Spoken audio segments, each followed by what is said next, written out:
This is Catholic Daily Reflections for Monday of the 7th week in Ordinary Time. Today's reflection is entitled, Moving Forward. As Jesus came down the mountain with Peter, James, John, and approached the other disciples, they saw a large crowd around them and scribes arguing with them. This line from the beginning of today's Gospel reveals a transition from an experience of incredible glory to one that is very sad. On the mountain, Jesus was transfigured before 3 of his disciples, and a small glimpse of his divine essence was revealed to them.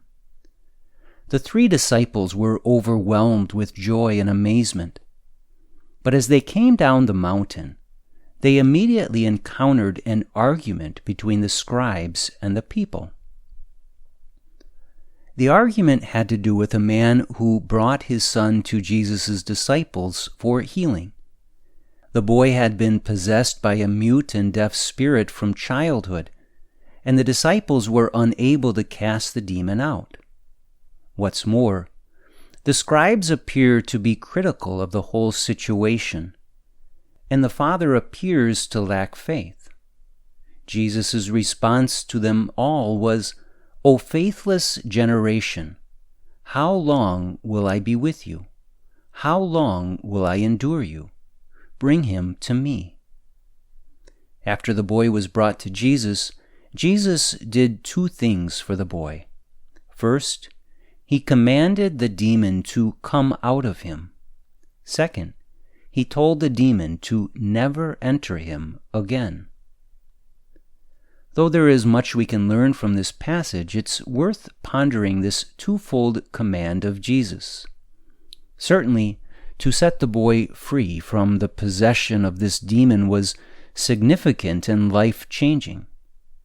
But this act of mercy would have ultimately ended in tragedy if the demon were to re-enter the boy after Jesus left. Therefore, the second command, forbidding the demon to ever enter him again, is also an act of great mercy. One thing this should teach us is that overcoming evil is not enough. This is because the temptations and oppressions that come from the legion of fallen angels are continuous and relentless.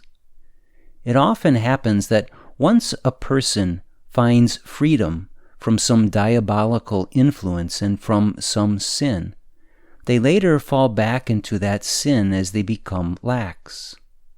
Therefore, we must always remember that once we overcome some sin, temptation, or oppression, we must perpetually remain vigilant so that we do not fall back into these evils. Ongoing vigilance is essential if we are to remain firmly grounded on the road to virtue and holiness. Reflect today upon any temptation you have endured and overcome, only to later fall into it again. Reflect especially upon the importance of the vigilance that is necessary so as to not only refrain from returning to your former sins, but to also move forward in holiness and virtue. The evil one never relents, but God is even more relentless in his compassion and grace. Keep moving forward in the spiritual life so that you never slip and fall back into previous sin. Let us pray.